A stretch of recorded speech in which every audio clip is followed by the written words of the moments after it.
Timu ya Emerging Stars thutha wa kwandikithia maumirira mega ngucanio-inĩ yao na timu ya Mauritius na kwĩgwatĩra tigiti wa gũthaka ikereka rĩa kerĩ rĩa ngucanio cia Olympic qualifiers nĩ macokereirie bũrũri-inĩ. Njamba ici cia coach Francis Kimanzi ciandĩkithirio hotani wa bao 3-1 ngucanio-inĩ ya kerĩ thikũ nini tu kuma maribariba Mauritius, bao 5 kwa gĩbũgũ kĩharo-inĩ gĩa Kasarani Stadium ngucanio-inĩ ya mbere. Good game, good results.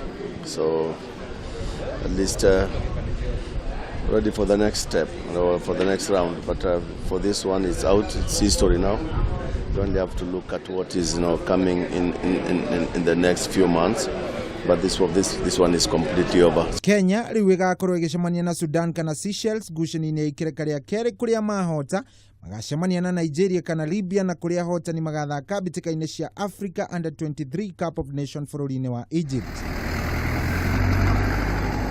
Na rĩrĩ itigarĩte thikũ 14 tu nĩgetha ngoga cia kĩama kĩa IAAF ikorwo ikĩheanwo, ateng'eri Eliud Kipchoge na Beatrice Chepkoech kuma gũkũ bũrũri-inĩ, no ateng'eri tu kuma gĩtarũ kĩa Africa macagũrĩtwo. Kipchoge na Chepkoech macagũrĩtwo kumana na wĩrutĩri wao ihenya-inĩ mwaka ũyũ, kũrĩa Kipchoge arakorirwo agĩbunja rekodi ya Berlin Marathon nake Chepkoech agĩbunja rekodi ya ihenya rĩa mita 3000. Esto es 8:45. Ribotera metha ya mathako ya Kameme TV, njĩtagwo Cohi wa Ithe Fedhi.